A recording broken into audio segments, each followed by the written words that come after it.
తిప్పుతుంటే అందులో నుంచి అష్టదళ పద్మంలో నుంచి లక్ష్మీదేవి ఆవిర్భవించింది. అష్టదళ పద్మం.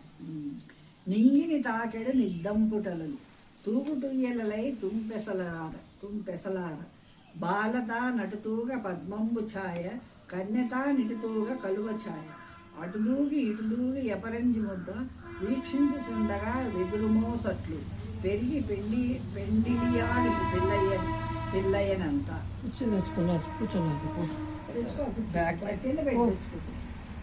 ఆ తల్లి పుట్టగానే పాల సముద్రంలో కెరటాలలా వెళుతూ ఉంటే ఉయ్యాల్లో ఊగుతున్నట్లుగా ఊగుతోంది. అటు ఊగినప్పుడు కలువ పూఛాయ, ఇటు ఊగినప్పుడు తామర పూఛాయ. అమ్మవారు అటువంటి ఛాయతో మెరిసిపోతోంది. కల్పద్రుమంబున కళికలంబోలి తనువును పులకలు దట్టమై నిగుడ వారచాచి ప్రమోద భాష్మముల్ రాల. కల్పవృక్షము ఎంత సంతోషపడిందో అలా తన కడుపును పుట్టిన కూతుర్ని చూసుకొని పాల సముద్రుని పొందిపోయినాడు. ఆడపిల్ల పుడితే 7 తరాల్ని తరింపజేయగలిగిన పిల్ల పుట్టిందని తండ్రి పొందిపోతాడు.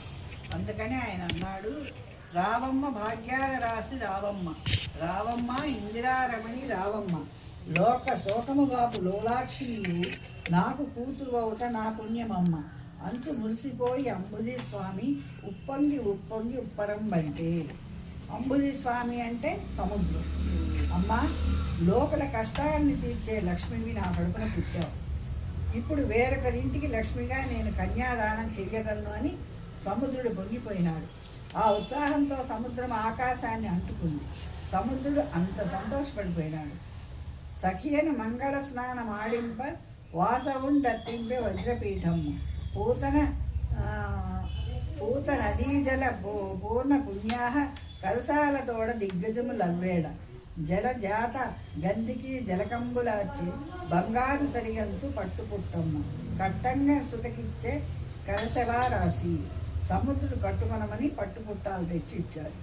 వెళ్ళలేని నగలిచ్చే విశ్వకర్మండు రాజీవముఖులైన రంభాదులంతా కురులు నొన్నగదువ్వి కుప్పెలు పెట్టి కీల్జడ సవరించి కింజల్క ధూళి జదరిన్ కొవిరులు చిక్కగా ముడిచి కళల పుట్టిన ఇండ్లు కన్ను దమ్ములకు కమ్మని క్రమంపు గాడుల దిద్ది వెన్నెల తేటయవు వెడదమోమనకు గుమ్మడి విత్తంత కుంకుమ పెట్టి.